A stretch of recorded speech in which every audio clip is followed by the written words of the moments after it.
2 दिन में 2 million followers की क्या हकीकत है? 4 मिलियन लाइक्स और एक ही वीडियो पर 137 मिलियन से ज्यादा व्यूज। आखिरकार ये चक्कर क्या है?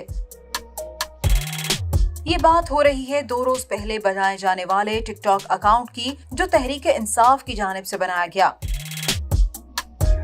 अगर आप चेयरमैन तहरीक इंसाफ के टिकटॉक पेज पर जाएं तो इस पेज पर सिर्फ एक ही बंदे को फॉलो किया गया है। सिर्फ 4% एवरेज एंगेजमेंट रेट के साथ फॉलोअर्स और लाइक्स की तादाद मिलियंस तक जा पहुंची।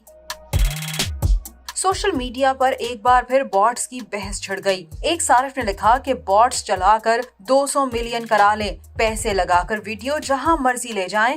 इमरान खान के पास तो अरबों रुपए का चंदा है जो इन्हीं कामों पर लगता है। एक सारिफ ने सबूत के तौर पे टिकटॉक का डैशबोर्ड भी शेयर कर दिया। लिखा कि ये टिकटॉक के बिजनेस अकाउंट का डैशबोर्ड है, जिसके मुताबिक पाकिस्तान में कुल टिकटॉक ऑडियंस 41 मिलियन है। फिर उन्होंने 100 मिलियन व्यूज कैसे हासिल कर लिए? इसका एक ही तरीका हो सकता है जो सब जानते हैं। इससे पहले भी ये खबरें सामने आई थी कि तहरीक इंसाफ के ट्विटर और यूट्यूब अकाउंट्स पर ज्यादातर बॉट्स लगा के व्यूअरशिप हासिल की जाती है। अब इस मामले पर कितनी सच्चाई है ये तो पता नहीं, लेकिन